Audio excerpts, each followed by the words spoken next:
Bom, esse projeto ao qual a gente deu o título de Américas, a ideia para ele surgiu, não foi de música, na verdade. O impulso por trás foi o esporte.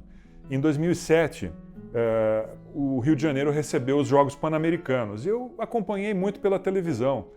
E, de repente, na rua, quando a gente encontrava com os amigos, o pessoal falava: você viu o time de El Salvador, você viu a ginasta olímpica de Trinidad e Tobago, sei lá, enfim, estou inventando, mas esses países que são nossos vizinhos, que têm um passado em comum, que têm uma cultura ancestral em comum conosco, né, uma história correlata, a gente nunca conversa a respeito deles, né? A gente está muito mais ligado aos Estados Unidos ou à Europa do que ao que os nossos vizinhos têm para oferecer. Claro, tem exceção, tem a Argentina, que é um parceiro comercial importante, Mercosul e coisa e tal, mas os países dos Andes, da América Central, a gente quase nunca trata deles, né? E são países que têm uma cultura vibrante, não só a cultura popular e folclórica, mas uma cultura de música clássica e de violão clássico também. Então, para mim, isso aí foi um pretexto para procurar um pouco a cultura de violão desses países. Por coincidência, especialmente depois de 2007, eu comecei a viajar muito pelos países das Américas. Eu toquei na Bolívia muitas vezes, no Chile, no Peru, na Colômbia. Enfim, são países aos quais agora eu retorno com uma certa frequência. Então, cada viagem que a gente tem é um novo compositor que se conhece, é nova música que a gente ganha de presente, são novos amigos que a gente faz. Então, juntando tudo isso, o que acontece? Cria-se uma espécie de quadro geral das Américas que a gente acaba encarando como um continente só. Por mais que a gente tenha fronteiras artificiais entre os países hispano-falantes ou a América do Norte acaba aparecendo realmente como um outro continente, a gente tem uma cultura indígena em comum, a gente tem uma cultura musical em comum. Então eu trato da particularidade, o que cada país, cada compositor tem a dizer a respeito da sua identidade nacional. Mas ao mesmo tempo é um repertório de 22 músicas que criam uma unidade. Então essa foi a força por trás dessa grande suíte pan-americana de pequenas obras que, para mim, remetem à memória que eu guardo desses lugares. A escolha de cada uma das obras foi completamente circunstancial, foi completamente não premeditada, né? Cada um desses lugares, por exemplo, o México, né? Que eu toco uma música muito conhecida, que é a Estrelita de Ponce, provavelmente uma das canções mexicanas mais conhecidas internacionalmente. Mas Ponce é um compositor que me acompanha desde o meu primeiro recital profissional.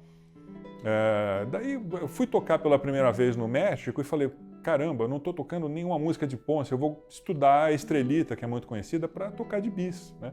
Então muitas vezes você aprende uma música como um gesto simpático na hora que você vai dar um recital num país ao qual você nunca foi, né? Então é isso, cada um tem uma característica. Por exemplo, as obras brasileiras do Paulo Bellinati e do Marco Pereira são amigos de longa data. O Paulo eu conheço desde 1985, 86, uma coisa assim. Então é uma maneira de eu celebrar a minha amizade com esses grandes compositores, né? Então cada uma tem uma historinha por trás, tem sempre um predicado para cada uma das músicas que foram escolhidas para esse disco. Sobre essa questão do popular e da música culta, né? Como a maior parte das músicas desse disco são de hispanofalantes, né? Então vamos usar a expressão que eles usam em espanhol, na música culta, né? Essa ponte, eu acho que tem uma questão sociocultural muito importante. A gente teve um pouco disso no Brasil também. A música clássica mais ortodoxa, ela sempre foi tratada nesse país, até muito recentemente, como a alta cultura, né? A cultura que a gente deve aprender por uma obrigação social quase. Não preciso tecer elogios a respeito da música clássica e da grande tradição europeia da música clássica.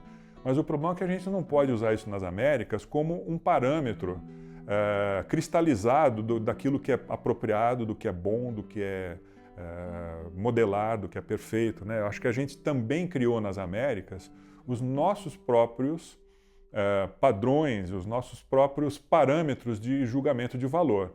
Então, eu acho que praticamente todos os países das Américas que têm uma cultura de violão acabaram criando uma cultura autóctone de violão popular também, que tem a sua linguagem, que tem as suas características, e a gente não pode nunca esquecer que muitas das danças que foram incorporadas ao formato da suíte barroca são danças que têm, pelo menos parcialmente, uma origem nas Américas, né? As habaneiras, os sarabandes, os cumbés, né? Então, muitas das formas da guitarra flamenca na Espanha também foram importadas de ritmos caribenhos e latinos, né? E da América do Sul, né? Então, eu acho uma coisa que eu conversei com a minha amiga Cristina Azuma, que transita muito bem nos dois setores, ela falou que para a educação musical, principalmente de um violonista, quando a gente começa a fazer uma separação muito pronunciada entre a tradição popular e a tradição da música clássica culta, você cria um problema muito sério. Você não consegue entender muito bem uma sem conhecer a outra, né?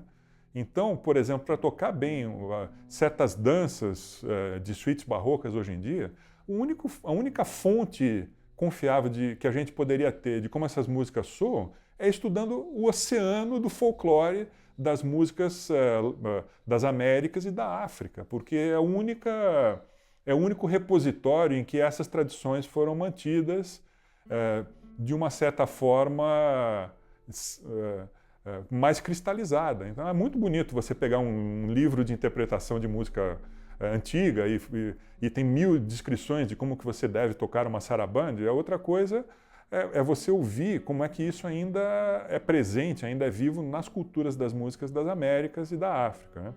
Então acho que isso é uma coisa importante. Para minha própria educação musical, estudar as tradições folclóricas da guitarra das Américas é fundamental. Isso me ajuda a compreender melhor a música clássica e, claro, a inversão, né? Vir de uma tradição do violão clássico para tocar uma música de fundo folclórico é importante para criar um olhar hermenêutico, né? Um olhar de investigador.